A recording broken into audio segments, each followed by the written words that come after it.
इस्राएलीय लोक माने प्रतिज्ञात देश रे बास कले। ईश्वर से मानकु आशीर्वाद करिवे, वृष्टि देवे, फल और शस्य देवे।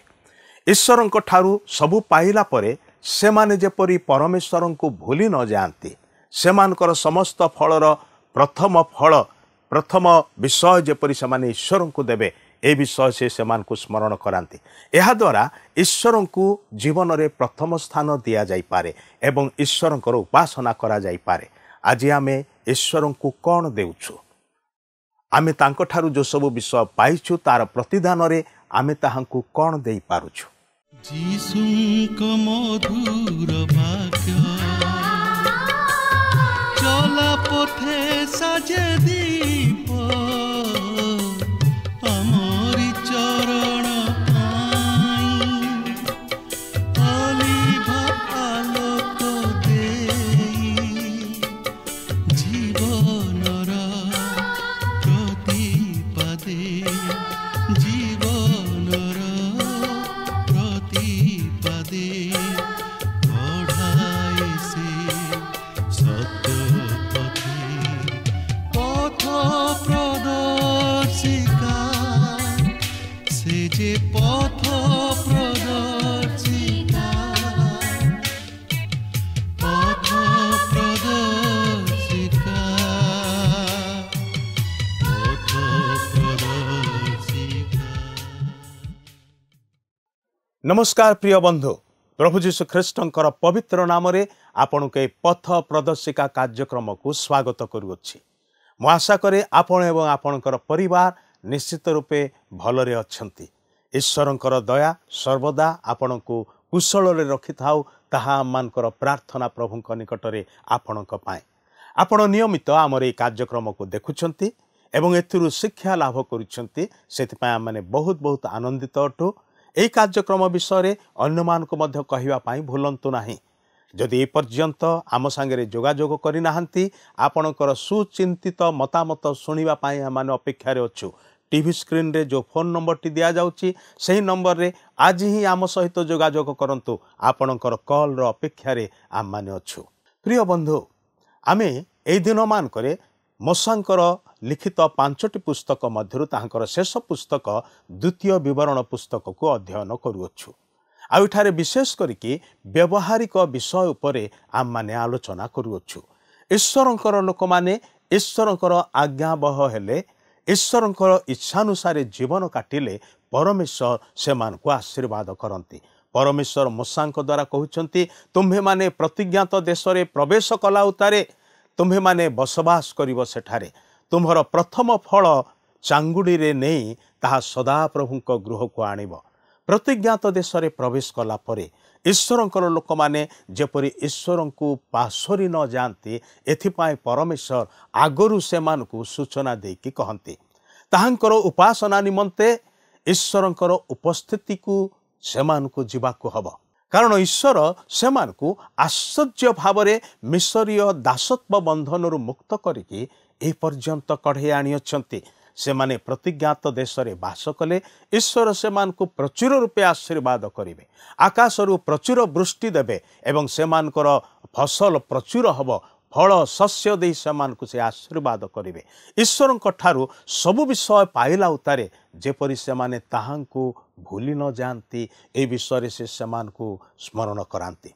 सेमानकर समस्त फलर प्रथम फल नहीं कि ईश्वरंक निकट को जेपरि सेमाने आसीबे, निजर कृतज्ञता को सेमाने ज्ञापन करिवे, एहा ईश्वर सेमानक ठारू आशा करंती। एहा द्वारा ईश्वर को जीवन रे सेमाने प्रथम स्थान दे पारिबे, अग्राधिकार दे पारिबे एवं केवल ताहांकर उपासना करि पारिबे।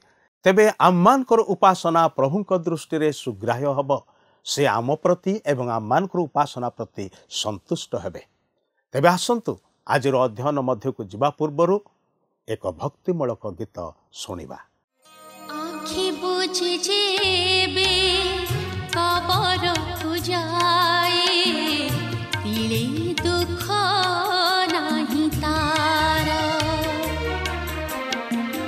कबर उठाई नुआ देह देई कोण करे नेब तार।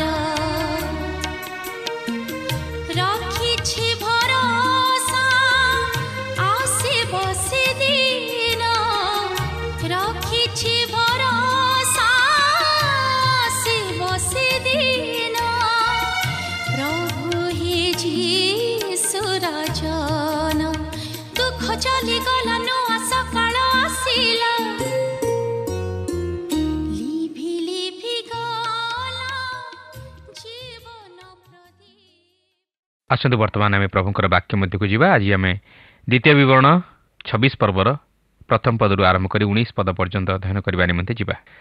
ତେବେ ଆମେ ଏହି 26 ପର୍ବରେ ଧନ୍ୟବାଦ ରୂପ ବଳି ସମ୍ପର୍କରେ କିଛି ଅଧ୍ୟୟନ କରି ଆଲୋଚନା କରିବାକୁ ଯିବା, କାରଣ ଏହା ପ୍ରଥମ ଫଳ ଉତ୍ସର୍ଗ ସମୟରେ ଧନ୍ୟବାଦର ସହିତ ଈଶ୍ୱରଙ୍କ ନିକଟରେ ସେମାନଙ୍କ ଭୂମିର ପ୍ରଥମ ଫଳ ଉତ୍ସର୍ଗ ଦ୍ୱାରା ଏହି ଧନ୍ୟବାଦର ନୈବେଦ୍ୟ ଉତ୍ସର୍ଗ କରାଯିବାକୁ ଥିଲା। ଏହାର କାରଣ ହେଉଛି ଈଶ୍ୱର ଯେ ସେମାନଙ୍କୁ ସେମାନଙ୍କ ଭୂମିର ଫଳ ଦେଇଛନ୍ତି ତାହା ସ୍ମରଣ କରି ଈଶ୍ୱରଙ୍କର ସମସ୍ତ ମଙ୍ଗଳଦାନ ନିମନ୍ତେ ଇସ୍ରାଏଲ ଲୋକମାନେ ସେମାନଙ୍କ ଭୂମିର ସମସ୍ତ ପ୍ରଥମ ଫଳ ଧନ୍ୟବାଦ ରୂପ ବଳି ରୂପେ ଈଶ୍ୱରଙ୍କ ନିକଟରେ ସେହିସବୁ ଉତ୍ସର୍ଗ କରୁଥିଲେ। ଏହାକୁ ଏକ ପର୍ବ ରୂପେ ସେମାନେ ପାଳନ କରୁଥିଲେ, ଯାହାକୁ କୁହାଯାଏ ପ୍ରଥମ ଫଳ ଉତ୍ସର୍ଗ ପର୍ବ ବା ପେଣ୍ଟିକଷ୍ଟ ପର୍ବ। ଏହା ସେମାନେ ଈଶ୍ୱରଙ୍କ ନିକଟରେ ଧନ୍ୟବାଦର ସହିତ ଉତ୍ସର୍ଗ କରୁଥିଲେ। ତେବେ ଦେଖନ୍ତୁ 26 ପର୍ବର ପ୍ରଥମ 4 ପଦରେ ଏହିପରି ଲେଖା ଅଛି, ସଦାପ୍ରଭୁ ତୁମ ପରମେଶ୍ୱର ଅଧିକାରାର୍ଥେ ତୁମକୁ ଯେଉଁ ଦେଶ ଦେବେ ତୁମେ ସେହି ଦେଶରେ ଉପସ୍ଥିତ ହୋଇ ତାହା ଅଧିକାର କରି ବାସ କଲେ ସଦାପ୍ରଭୁ ତୁମ ପରମେଶ୍ୱରଙ୍କ ଦତ୍ତ ଆପଣା ସେହି ଦେଶର ଭୂମିଜାତ ଯାବତୀୟ ପ୍ରଥମ ଫଳରୁ କିଛି କିଛି ରଖିବ ଓ ଚାଙ୍ଗୁଡ଼ିରେ ତାହା ନେଇ ସଦାପ୍ରଭୁ ତୁମ ପରମେଶ୍ୱର ଆପଣା ନାମ ବାସ କରାଇବା ନିମନ୍ତେ ଯେଉଁ ସ୍ଥାନ ମନୋନୀତ କରିବେ ସେହି ସ୍ଥାନକୁ ଗମନ କରିବ।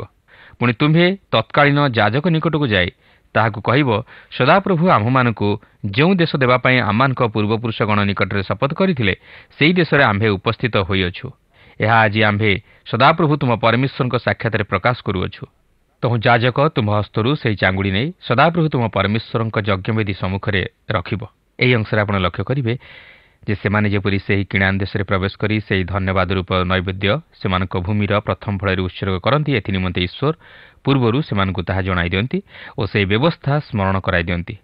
ତେବେ ଏଠାରେ ଗୋଟିଏ ମହାନ ବିଷୟ ଆପଣ ଲକ୍ଷ୍ୟ କରିବେ ଯେ ସେମାନେ ସେହି ପ୍ରଥମ ଫଳ ଉତ୍ସର୍ଗ କରିବା ସମୟରେ ସେମାନଙ୍କର ଅତୀତ ଜୀବନର ଅନୁଭୂତିକୁ ସ୍ମରଣ କରିବାକୁ ଥିଲା। ଅର୍ଥାତ୍ ସେମାନେ ସେହି ମିଶ୍ରର ଦାସତ୍ୱ ବନ୍ଧନରେ ଥିବା ସମୟରେ ଈଶ୍ୱର କିପରି ତାହାଙ୍କର ଅନୁଗ୍ରହ ଓ ଦୟାରେ ସେମାନଙ୍କୁ ସେହି ବନ୍ଧନରୁ ଉଦ୍ଧାର କରି ଆଣିଲେ ଓ ଆପଣାର ପ୍ରତିଜ୍ଞା ଅନୁଯାୟୀ ସେହି ସବୁଜ ଶସ୍ୟ ଶ୍ୟାମଳାରେ ଭରା କିଣାନ୍ ଦେଶରେ ପ୍ରବେଶ କରାଇ ତହିଁରେ ବାସ କରାଇଲେ, ତାହା ସ୍ମରଣ କରି ସେହି ଧନ୍ୟବାଦ ରୂପ ନୈବେଦ୍ୟ ଉତ୍ସର୍ଗ କରିବାକୁ ଥିଲା।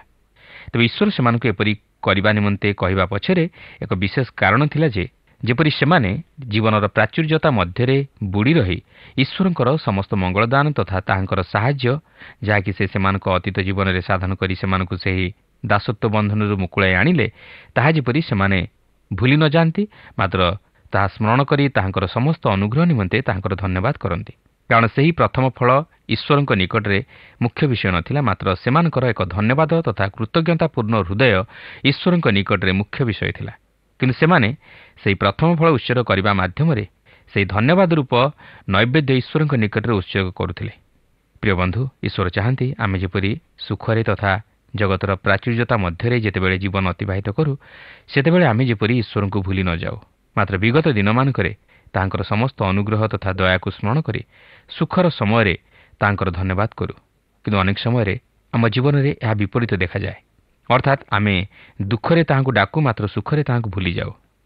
ପ୍ରିୟ ବନ୍ଧୁ, ମୁଁ ଆପଣଙ୍କୁ ଏକ ପ୍ରଶ୍ନ ପଚାରିବାକୁ ଚାହେଁ, ତାହା ହେଉଛି ଯେ ଆପଣ ଆପଣଙ୍କର ଜନ୍ମ ସମୟରୁ ଏପର୍ଯ୍ୟନ୍ତ ଯେଉଁ ସମସ୍ତ ଅନୁଭୂତି ମଧ୍ୟ ଦେଇ ଗତି କରି ଆସିଛନ୍ତି ସେହି ସମସ୍ତ ଅନୁଭୂତିକୁ କେବେ ସ୍ମରଣ କରି ଈଶ୍ୱରଙ୍କୁ ଧନ୍ୟବାଦ ଦେଇପାରିଛନ୍ତି କି?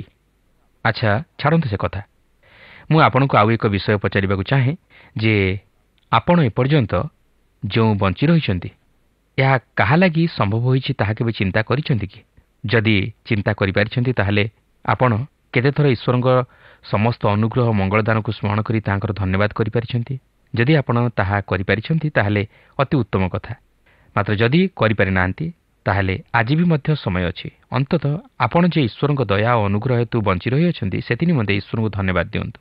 କେବଳ ସେତିକି ନୁହେଁ, ଈଶ୍ୱର ଯଦି ଆପଣଙ୍କୁ ଜାଗତିକ ଆଶୀର୍ବାଦରେ ଆଶୀର୍ବାଦ ଯୁକ୍ତ କରିଅଛନ୍ତି, ଅର୍ଥାତ୍ ଆପଣଙ୍କ ପରିଶ୍ରମର ଫଳ ଆପଣଙ୍କୁ ପ୍ରଦାନ କରିଅଛନ୍ତି ଓ ଆପଣଙ୍କ କ୍ଷେତ୍ରରେ ଉତ୍ତମ ଫଳ ଓ ଶସ୍ୟ ପ୍ରଦାନ କରିଅଛନ୍ତି, ତାହେଲେ ତହିଁର ପ୍ରଥମ ଫଳ ଈଶ୍ୱରଙ୍କ ଉଦ୍ଦେଶ୍ୟରେ ଧନ୍ୟବାଦ ରୂପ ନୈବେଦ୍ୟ ସ୍ୱରୂପେ ଉତ୍ସର୍ଗ କରନ୍ତୁ।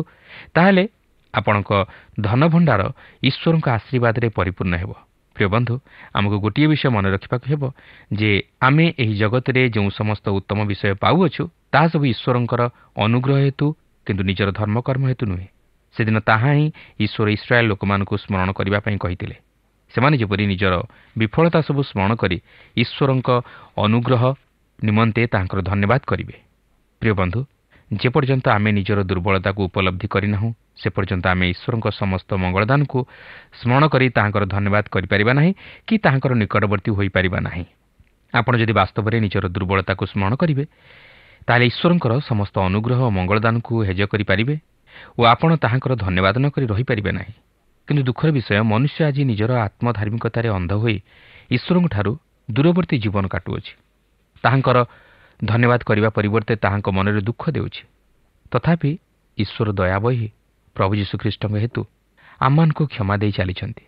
ମାତ୍ର ଆମେ ଯଦି ସେହି ଅନୁଗ୍ରହକୁ ପ୍ରତ୍ୟାଖ୍ୟାନ କରି ତାହାଙ୍କଠାରୁ ଦୂରବର୍ତ୍ତୀ ଜୀବନ କାଟୁ ତାହେଲେ ସମୟ ଆସିବ ସେହି ଅନୁଗ୍ରହ ଆଉ ନଥିବ, ମାତ୍ର ଏକ ଭୟଙ୍କର ବିଚାର ଆମମାନଙ୍କ ନିମନ୍ତେ ପ୍ରତୀକ୍ଷା କରି ରହିଥିବ। ତେଣୁ ଭାବନ୍ତୁ ନାହିଁ ଯେ ଆପଣଙ୍କର ବିଚାର ନାହିଁ ବୋଲି। ଈଶ୍ୱର ନିଶ୍ଚୟ ପ୍ରତ୍ୟେକଙ୍କର ବିଚାର କରିବାକୁ ଯାଉଅଛନ୍ତି, ଆଉ ସେହି ବିଚାର ଅତି ଭୟଙ୍କର। ତେଣୁକରି ସେ ଆମମାନଙ୍କୁ ତାଙ୍କର ବାକ୍ୟ ଦ୍ୱାରା ସ୍ମରଣ କରାଇ ଦିଅନ୍ତି ଯେ ଆମେ ଯେପରି ନିଜର ବିଫଳତାକୁ ସ୍ମରଣ କରୁ ଓ ତହିଁ ସଙ୍ଗେ ସଙ୍ଗେ ଈଶ୍ୱରଙ୍କ ଅନୁଗ୍ରହ ତଥା ମଙ୍ଗଳଦାନ ସବୁକୁ ହେଜ କରି ତାହାଙ୍କର ଧନ୍ୟବାଦ କରୁ। ଏହାପରେ ଏହି 26 ପର୍ବର 5 ପଦରେ ଲେଖା ଅଛି, ପୁଣି ତୁମେ ସଦାପ୍ରଭୁ ତୁମ ପରମେଶ୍ୱରଙ୍କ ସମ୍ମୁଖରେ ଉତ୍ତର ଦେଇ କହିବ, ଏକ ଜଣ ନଷ୍ଟକଳ୍ପ ଅରାମୀୟ ଲୋକ ଆମ୍ଭର ପିତା ଥିଲା ଓ ସେ ଅଳ୍ପ ସଂଖ୍ୟକ ହୋଇ ମିଶ୍ରକୁ ଯାଇ ପ୍ରବାସ କଲା। ପୁଣି ସେ ସ୍ଥାନରେ ସେ ମହାନ ଓ ବଳବାନ ଓ ବହୁ ସଂଖ୍ୟକ ଏକ ଗୋଷ୍ଠୀ ହୋଇ ଉଠିଲା। ଦେଖନ୍ତୁ, ଏହି ଅଂଶରେ ଏକ ସ୍ୱୀକାରୋକ୍ତିର ବିଷୟ ଉଲ୍ଲେଖ କରାଯାଏ। ସେହି ଇସ୍ରାଏଲ୍ ଲୋକମାନେ କେବଳ ଯେ ନିଜର ଦୁର୍ବଳତାକୁ ସ୍ମରଣ କରିବାକୁ ଥିଲା ତାହା ନୁହେଁ, ପ୍ରଥମେ ସେମାନେ ତାହା ସ୍ୱୀକାର କରିବାକୁ ଥିଲା। ତାହା ଏହିପରି ଥିଲା, ଏକ ଜଣ ନଷ୍ଟକଳ୍ପ ଅରାମୀୟ ଲୋକ ଆମ୍ଭର ପିତା ଥିଲା। ତେବେ ଏହାର ଅର୍ଥ କ'ଣ? ଅବ୍ରାହମ କ'ଣ ଜଣେ ଇସ୍ରାଏଲୀୟ ଥିଲେ?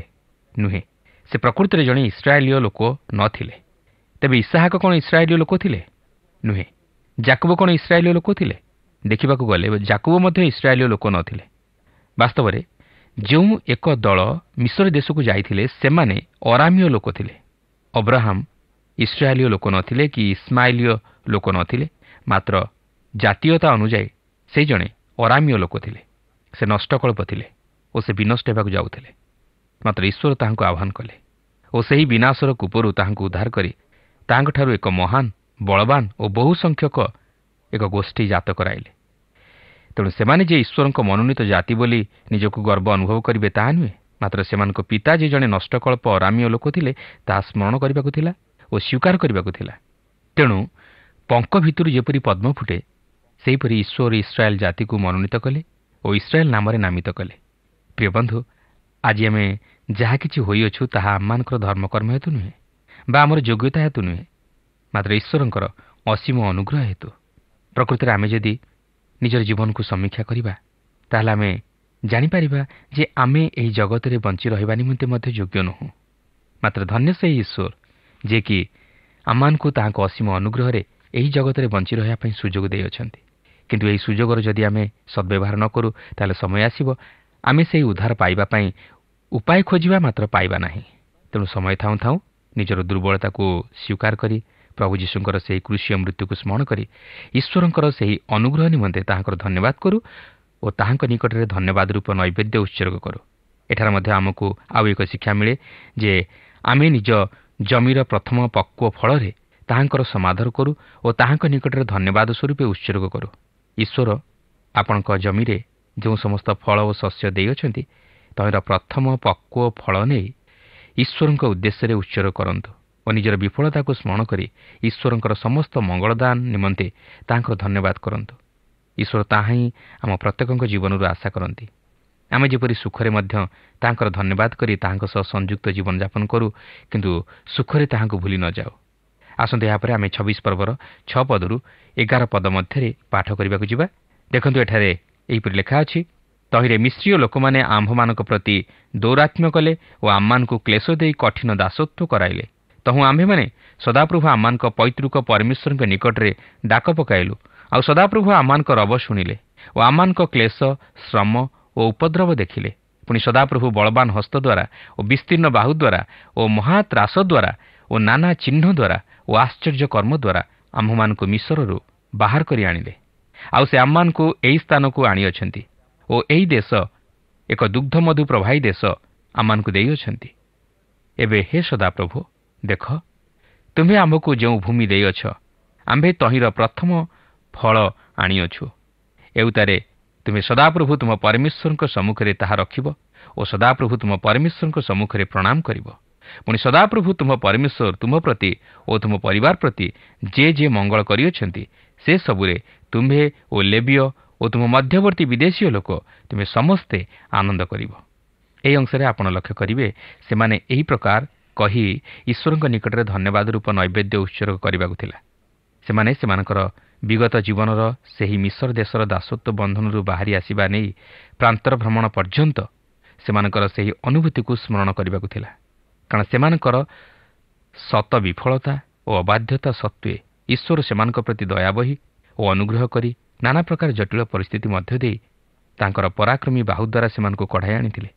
ସେ ସେମାନଙ୍କର ସମସ୍ତ ଆବଶ୍ୟକତା ମଧ୍ୟ ପୂରଣ କରିଥିଲେ। ଶତ୍ରୁର ଦୌରାତ୍ମ୍ୟରୁ ସେମାନଙ୍କୁ ଉଦ୍ଧାର କରିଥିଲେ। ତେବେ ସେହିସବୁ ବିଷୟକୁ ସ୍ମରଣ କରି ଓ ଈଶ୍ୱର ସେମାନଙ୍କୁ ଏହି ଯେଉଁ ଦୁଗ୍ଧମଧୁ ପ୍ରବାହୀ କିଣା ଦେଶକୁ ଆଣି ସେଠାରେ ବସବାସ କରି ତାହା ଅଧିକାର କରିବାକୁ ପ୍ରତିଜ୍ଞା କରିଥିଲେ, ସେହି ପ୍ରତିଜ୍ଞାକୁ ସେ ଯେ ସଫଳ କରିଅଛନ୍ତି ତାହା ସ୍ମରଣ କରି ସେମାନେ ସେହି ଧନ୍ୟବାଦ ରୂପ ନୈବେଦ୍ୟ ଈଶ୍ୱରଙ୍କ ଉଦ୍ଦେଶ୍ୟରେ ଉତ୍ସର୍ଗ କରିବାକୁ ଥିଲା ଓ ସେମାନେ ସେମାନଙ୍କ ଭୂମିର ପ୍ରଥମ ଫଳରେ ଈଶ୍ୱରଙ୍କର ଧନ୍ୟବାଦ କରିବାକୁ ଥିଲା। ତେବେ ପ୍ରଶ୍ନ ଉଠେ ଯେ କାହିଁକି ସେମାନେ ପ୍ରଥମ ଫଳ ଉତ୍ସର୍ଗ କରିବାକୁ ଥିଲା? କ'ଣ ସେମାନେ ଅନ୍ୟ କୌଣସି ବିଷୟ ଦେଇ ପରେ ଈଶ୍ୱରଙ୍କ ଉଦ୍ଦେଶ୍ୟରେ ଧନ୍ୟବାଦ ରୂପ ନୈବେଦ୍ୟ ଉତ୍ସର୍ଗ କରିପାରି ନଥାନ୍ତି କି? କିନ୍ତୁ ପ୍ରିୟ ବନ୍ଧୁ, ସେହି କିଣା ଦେଶ ସେମାନଙ୍କ ପ୍ରତି ଈଶ୍ୱରଙ୍କର ଏକ ଆଶୀର୍ବାଦର ଦାନ ଥିଲା। ସେମାନେ ନିଜର ଧର୍ମକର୍ମ ହେତୁ ନୁହେଁ, ମାତ୍ର ଈଶ୍ୱରଙ୍କର ଅନୁଗ୍ରହ ହେତୁ ସେହି ଦେଶ ଅଧିକାର କରିଥିଲେ। ତେଣୁକରି ସେମାନେ ସେହି ଦେଶରେ ଚାଷବାସ କରି ସେମାନଙ୍କର ପ୍ରଥମ ଫଳରେ ଈଶ୍ୱରଙ୍କ ଉଦ୍ଦେଶ୍ୟରେ ଧନ୍ୟବାଦ ରୂପ ନୈବେଦ୍ୟ ଉତ୍ସର୍ଗ କରିବାକୁ ଥିଲା। ଈଶ୍ୱର ଚାହାନ୍ତି ଆମେ ଯେପରି ପ୍ରଥମେ ତାହାଙ୍କର ସମସ୍ତ ମଙ୍ଗଳଦାନକୁ ସ୍ମରଣ କରି ତାହାଙ୍କୁ ଧନ୍ୟବାଦ ଦେଉ ଓ ତାହାଙ୍କୁ ପ୍ରଥମ ସ୍ଥାନ ଦେଇ ତାହାଙ୍କ ଉଦ୍ଦେଶ୍ୟରେ ପ୍ରଥମ ଫଳ ଉତ୍ସର୍ଗ କରୁ।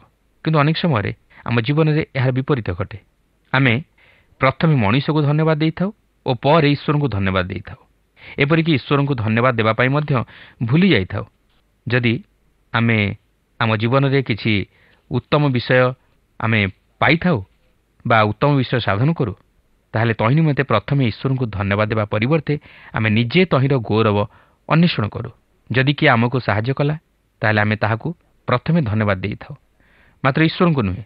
ହଁ, ମୁଁ କହୁନାହିଁ ଯେ ଆମେ ମଣିଷକୁ ଧନ୍ୟବାଦ ଦେବା ନାହିଁ ବୋଲି, ମାତ୍ର ମୋର କହିବାର କଥା, ଆମେ ପ୍ରଥମେ ଈଶ୍ୱରଙ୍କୁ ଧନ୍ୟବାଦ ଦେବା ଉଚିତ।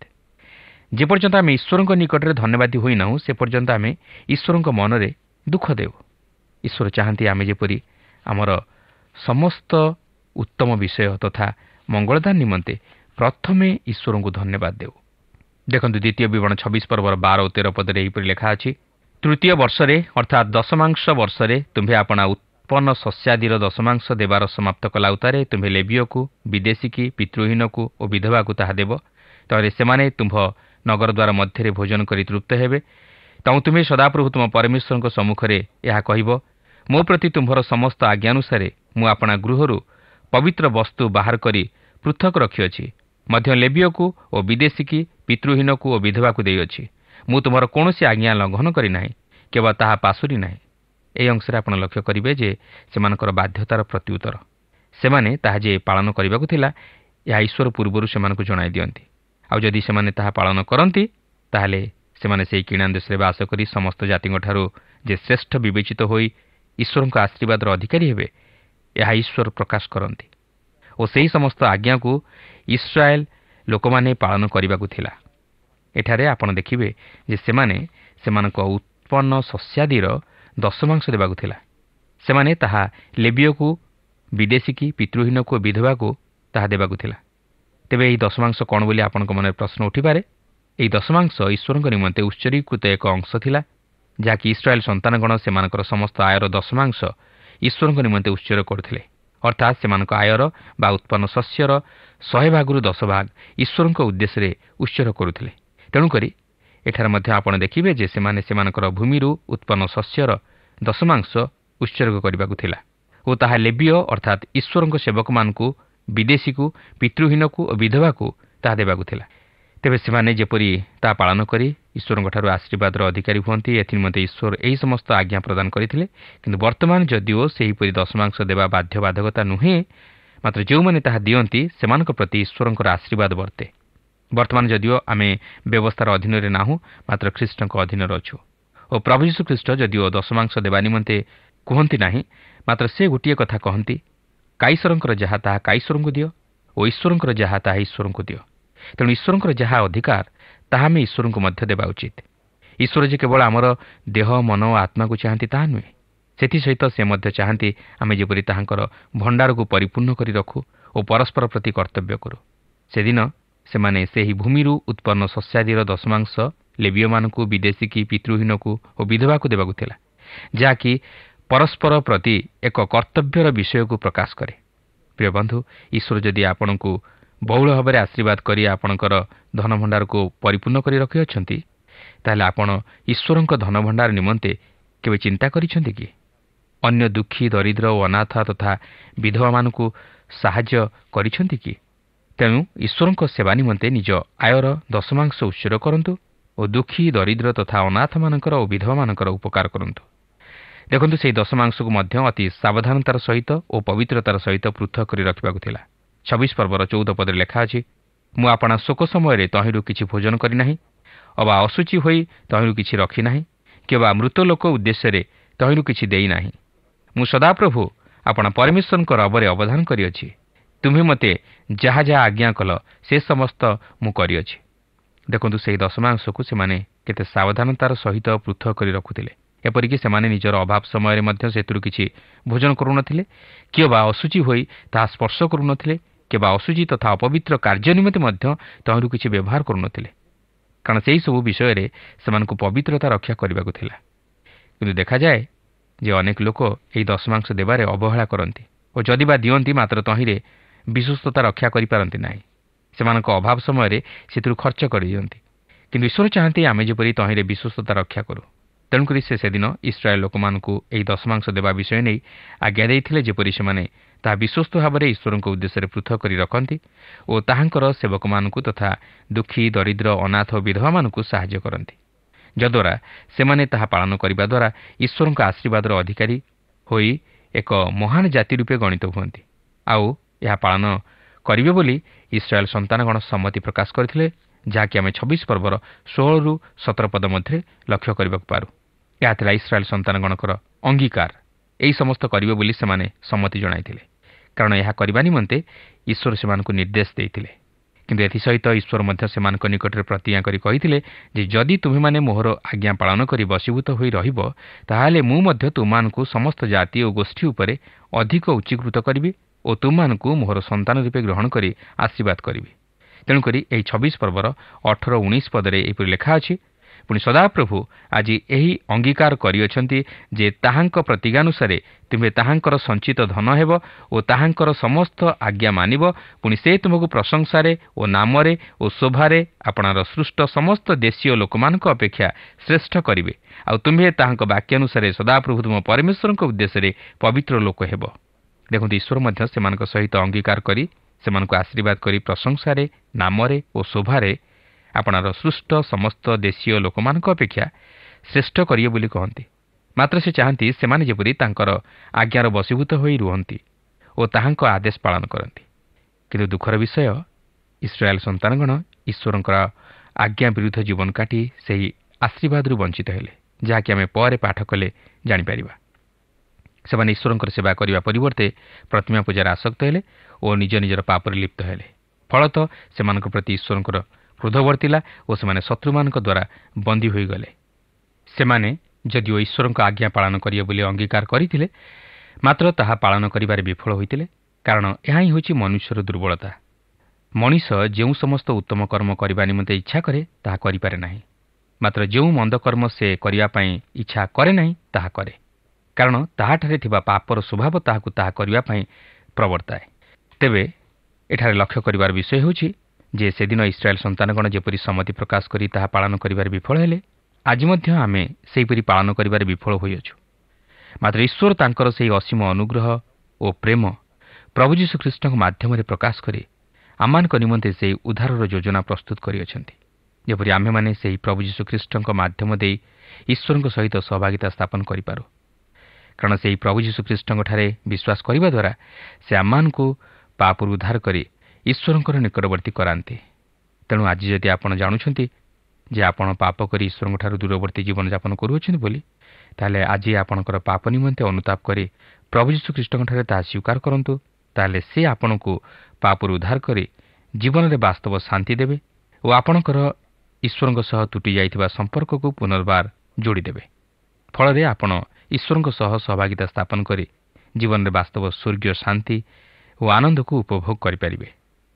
ତେବେ ଏଇଠାରେ ଆମେ ଦ୍ୱିତୀୟ ବିବରଣୀ ପୁସ୍ତକର 26 ପର୍ବଟିକୁ ଅଧ୍ୟୟନ କରି ସମାପ୍ତ କଲେ। ମାତ୍ର ଏହାପରେ ଆମେ 27 ପର୍ବଟିକୁ ଅଧ୍ୟୟନ କରିବାକୁ ଯିବା। ଏହି ପର୍ବରେ ଆମେ ସେହି କିଣାନ୍ ଦେଶର ଭବିଷ୍ୟତ ସମ୍ପର୍କରେ ଓ ସେମାନଙ୍କର ଅବାଧ୍ୟତା ନେଇ ସେମାନେ ଯେଉଁ ଅଭିଶାପର ବଶବର୍ତ୍ତୀ ହେଲେ ତାହା ଅଧ୍ୟୟନ କରି ତହିଁରୁ ଆମମାନଙ୍କର ଆଧ୍ୟାତ୍ମିକ ଜୀବନ ନିମନ୍ତେ କିଛି ଶିକ୍ଷା ଗ୍ରହଣ କରିବା। ତେବେ ଏଠାରେ ମୁଁ ଆପଣଙ୍କୁ କହି ରଖେ ଯେ ଏହି 27 ପର୍ବରୁ ନେଇ 30 ପର୍ବ ପର୍ଯ୍ୟନ୍ତ ଆମେ ଏକ ନିୟମ ଦେଖିବାକୁ ପାରିବା, ଯାହାକି ସେହି କିଣାନ୍ ଦେଶରେ ପ୍ରବେଶ କରିବା ପୂର୍ବରୁ ଈଶ୍ୱର ସେହି ଇସ୍ରାଏଲ୍ ସନ୍ତାନଗଣ ସହିତ ସେହି ଦେଶର ଭବିଷ୍ୟତ ବିଷୟକୁ ଦୃଷ୍ଟି ଆଗରେ ରଖି ସେମାନଙ୍କ ସହିତ ଏକ ନିୟମ ସ୍ଥାପନ କରନ୍ତି। ତେଣୁକରି ସେମାନଙ୍କ ପ୍ରତି ସେହି ଦେଶରେ ଯାହା ଯାହା ଘଟିବାକୁ ଅଛି ଓ ସେମାନଙ୍କୁ ଯାହା ଯାହା କରିବାକୁ ହେବ ତାହା ଈଶ୍ୱର ପୂର୍ବରୁ ଭାବବାଣୀ ସ୍ୱରୂପେ ସେମାନଙ୍କ ନିକଟରେ ମୂଷାଙ୍କ ଦ୍ୱାରା ପ୍ରଦାନ କରନ୍ତି, ଯେପରି ସେମାନେ ସେଥିପ୍ରତି ସତର୍କ ରହିବେ। ଆଉ ଆପଣ ଜାଣି ରଖନ୍ତୁ ଯେ ଇସ୍ରାଏଲ୍ ସନ୍ତାନଗଣ ସେହି ଜର୍ଦ୍ଦନ ନଦୀର ପୂର୍ବ ପାରିରେ ଅଛନ୍ତି ଓ ସେମାନେ ସେହି କିଣାନ୍ ଦେଶରେ ପ୍ରବେଶ କରିବାକୁ ଯାଉଅଛନ୍ତି। ଏମାନେ ସେହି ଇସ୍ରାଏଲ୍ର ନୂତନ ବଂଶଧର, ଯେଉଁମାନେ କି ସେହି ଦେଶ ଅଧିକାର କରିବାକୁ ଯାଉଅଛନ୍ତି। ତେବେ ଏହି ସମସ୍ତ ବିଷୟ ଆମେ ପରବର୍ତ୍ତୀ କାର୍ଯ୍ୟକ୍ରମରେ ଆଲୋଚନା କରିବା ନିମନ୍ତେ ଯିବା। ପ୍ରଭୁ ଆମ ପ୍ରତ୍ୟେକଙ୍କୁ ଆଶୀର୍ବାଦ କରନ୍ତୁ। ପ୍ରିୟ ବନ୍ଧୁ, ଆଶା କରେ ଆଜିର ଆଲୋଚନାଟି ଆପଣଙ୍କୁ ନିଶ୍ଚୟ ଭଲ ଲାଗିଛି। ଆମେ ଆଜିର ଅଧ୍ୟୟନରେ ଏ ବିଷୟ ଲକ୍ଷ୍ୟ କଲୁ ଯେ ଇସ୍ରାଏଲୀୟ ଲୋକମାନଙ୍କ ପ୍ରତି ପରମେଶ୍ୱର କିଛି କଲା ଉତ୍ତାରେ ବା ଆଶୀର୍ବାଦ ଦେଲା ଉତ୍ତାରେ ସେମାନଙ୍କୁ ସେ ତାହାର ପ୍ରତିଦାନ ରୂପେ, କୃତଜ୍ଞତାର ଦାନ ରୂପେ କିଛି କରିବାକୁ କହୁଅଛନ୍ତି। ଈଶ୍ୱର ସେମାନଙ୍କୁ ଦେଶ ଦେଲେ, ଭୂମି ଦେଲେ, ଭୂମିରେ ବୃଷ୍ଟି ଦେଲେ, ଯେପରି ସେମାନେ ଫସଲ ଉତ୍ପନ୍ନ କରିପାରିବେ। ସେମାନଙ୍କର ଆୟର ଫଳରୁ ପ୍ରଭୁଙ୍କୁ ଦେବା ନିମନ୍ତେ ସେ ସେମାନଙ୍କୁ ଉତ୍ସାହିତ କରୁଅଛନ୍ତି। ଭାଇ ଭଉଣୀମାନେ, ଆଜି ତ ଆମମାନଙ୍କର ଆଲୋଚନାର ସମୟ ଏଠି ସରିଯାଇଛି, କିନ୍ତୁ ପରବର୍ତ୍ତୀ କାର୍ଯ୍ୟକ୍ରମରେ ପୁଣି ଥରେ ଏହି ପ୍ରସଙ୍ଗରେ ଆପଣଙ୍କ ସହିତ ସାକ୍ଷାତ ହେବ। ତା ପୂର୍ବରୁ ଆସନ୍ତୁ ସେହି ମହାନ ପବିତ୍ର ଆଶ୍ଚର୍ଯ୍ୟ କାର୍ଯ୍ୟକାରୀ ଜୀବିତ ସଦାପ୍ରଭୁ ପରମେଶ୍ୱରଙ୍କ ନିକଟରେ ପଦେ ପ୍ରାର୍ଥନା କରିବା। ପ୍ରିୟ ପ୍ରଭୁ, ତୁମର ଧନ୍ୟବାଦ କରୁଛୁ। ତୁମର କିଛି ଅଭାବ ଥିବାରୁ ଆମଠାରୁ ତୁମେ ମାଗୁଅଛ ତାହା ନୁହଁ ପ୍ରଭୁ, ବରଂ ତୁମେ ଆମମାନଙ୍କୁ ଯେପରି ଓଲଟି ଅଧିକ ଆଶୀର୍ବାଦ କରିବ, ସେଥିପାଇଁ ଆମଠାରୁ ଧନ୍ୟବାଦାର୍ଥକ ଭେଟି ତୁମେ ଅପେକ୍ଷା କରୁଅଛ। କୃତଜ୍ଞ ହୃଦୟରେ ତାହା ତୁମକୁ ଦେବା ପାଇଁ, ସର୍ବାନ୍ତକରଣରେ ତୁମର ସେବା କରିବା ପାଇଁ ଏବଂ ତୁମକୁ ପ୍ରେମ କରି, ତୁମକୁ ଭକ୍ତି କରି, ତୁମଠାରେ ବିଶ୍ୱାସରେ ସ୍ଥିର ରହିବା ପାଇଁ ଆମମାନଙ୍କୁ ପ୍ରତ୍ୟେକଙ୍କୁ ସାହାଯ୍ୟ କର। ପ୍ରାର୍ଥନା ଶୁଣିଲ, ଧନ୍ୟବାଦ ଦେଇ ଏହି ସାମାନ୍ୟ ନିବେଦନ ପରିତ୍ରାଣକର୍ତ୍ତା ପ୍ରଭୁ ଯୀଶୁଖ୍ରୀଷ୍ଟଙ୍କ ନାମରେ ଉତ୍ସର୍ଗ କରୁଅଛୁ। ଆମେନ୍। ବହୁତ ବହୁତ ଧନ୍ୟବାଦ। ପ୍ରଭୁ ଆପଣଙ୍କୁ ଆଶୀର୍ବାଦ କରନ୍ତୁ। প্রিয় দর্শক বন্ধু, বিশ্বাস করু ଆପଣଙ୍କୁ ଆମ ପଥ ପ୍ରଦର୍ଶିକା କାର୍ଯ୍ୟକ୍ରମ ନିଶ୍ଚୟ ଭଲ ଲାଗିଥିବ। ଅନୁରୋଧ କରେ ଆପଣ 044490812996 ନମ୍ବରରେ ନିଶ୍ଚୟ ଗୋଟିଏ ମିସ୍ଡ କଲ୍ ଦେବେ। ଆପଣଙ୍କ ମିସ୍ଡ କଲ୍ର ଅପେକ୍ଷାରେ ଅଛୁ। ମୁଁ ଆନନ୍ଦର ସହ ଜଣାଉଛି ଯେ ପ୍ରତ୍ୟେକ ମିସ୍ଡ କଲ୍ ଦାତାଙ୍କ ମଧ୍ୟରୁ ଯିଏ ଅଧିକ ମିସ୍ଡ କଲ୍ ଦେଇଥିବେ ତାଙ୍କୁ ପୁରସ୍କୃତ କରାଯିବ। ପୁଣି ସେହି ଦର୍ଶକ ବନ୍ଧୁଙ୍କ ନାମ ଓ ଫଟୋ ଆମ କାର୍ଯ୍ୟକ୍ରମ ଶେଷରେ ଦିଆଯିବ। ଗତ ସପ୍ତାହର ବିଜୟ ଦର୍ଶକ ବନ୍ଧୁ ହେଲେ ନବରଙ୍ଗପୁରରୁ ସୁଭାଷ ନାଗ। ପ୍ରାର୍ଥନା ଓ ଅଧିକ ଜାଣିବା ନିମନ୍ତେ ଆମକୁ 9777221415 ନମ୍ବରରେ ଫୋନ୍ କରିବାକୁ ଭୁଲିବେ ନାହିଁ। ଆମ ଠିକଣା ଟିଭି ସ୍କ୍ରିନରେ ଦିଆଯାଇଅଛି। ଧନ୍ୟବାଦ। ଭଲରେ ରୁହନ୍ତୁ, ସୁସ୍ଥ ରୁହନ୍ତୁ।